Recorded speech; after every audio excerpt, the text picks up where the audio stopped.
Oh, hey everyone. We've been live for a few seconds, and it's because I have some tech issues. Hey everyone, welcome to July 15th Pharmacy Job Market Report. We're going to be talking about a giveaway, COVID hiring trends, job market data, and pharmacy closings. And yes, I am sick. I do not feel good, but I'm committed to doing these. Hey, so let's get through it. So this week will be a little bit shorter. So first up is a giveaway. So my friend Brandon Dyson at TLDR Pharmacy, which if you didn't know stands for Too Long Didn't Read, they are sending 50 pharmacy students to the National Community Oncology and Dispensing Association. I think that's what it's called in Coda. They're sending 50 students there, and they're actually covering another 30 or 30 students uh, flights there, which is insane. So if you're a student, this is an amazing way for you to grow in your career.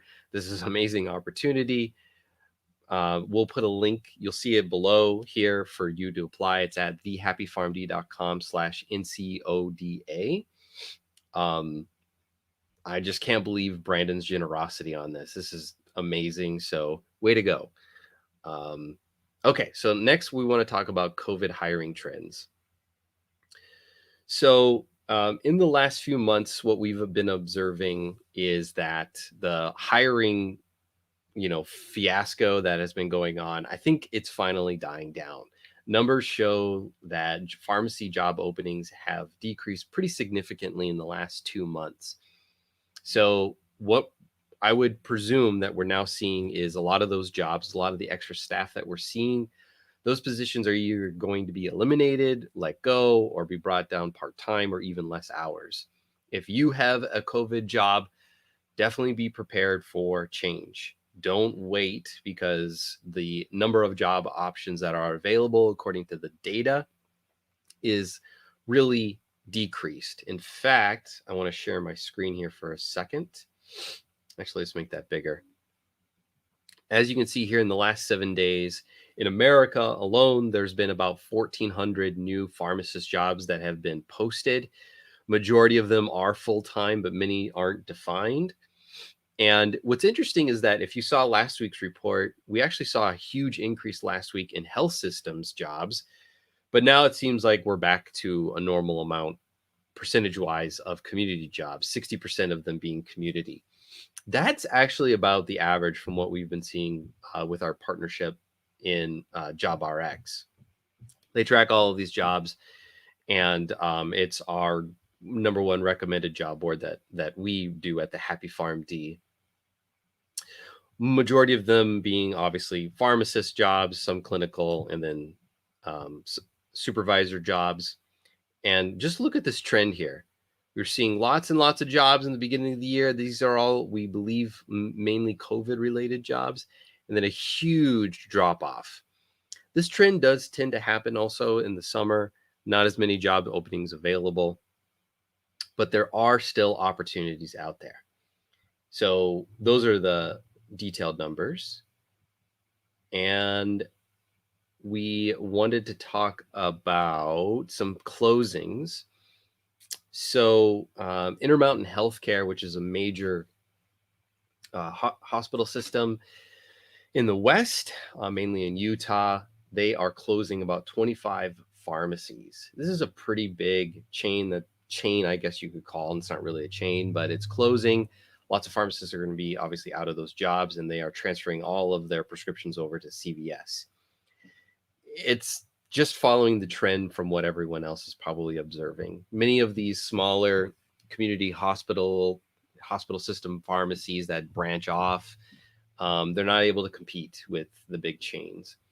We are continuing to see innovation happening. We are seeing some more independent pharmacies being open and focusing not in competition with, the major chains. They're focusing on niches in pharmacy, which is great.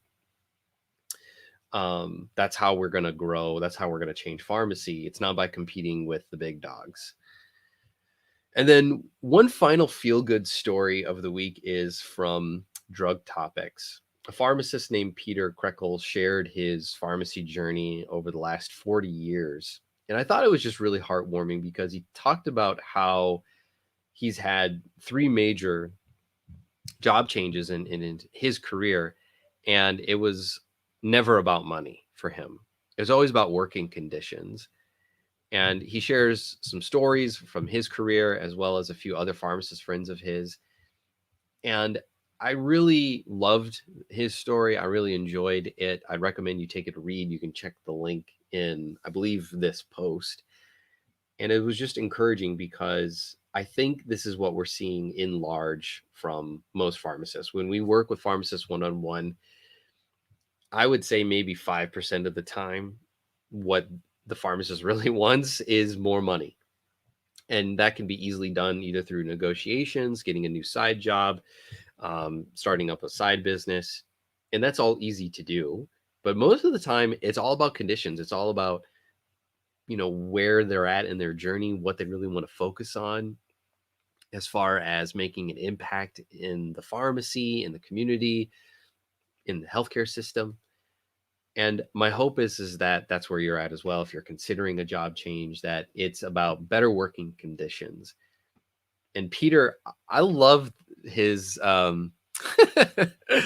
don't know, gumption maybe to call out some of the bigger organizations that it's everyone knows. It's very clear. Working conditions in these major organizations, they're deemed unsafe by the many thousands of pharmacists.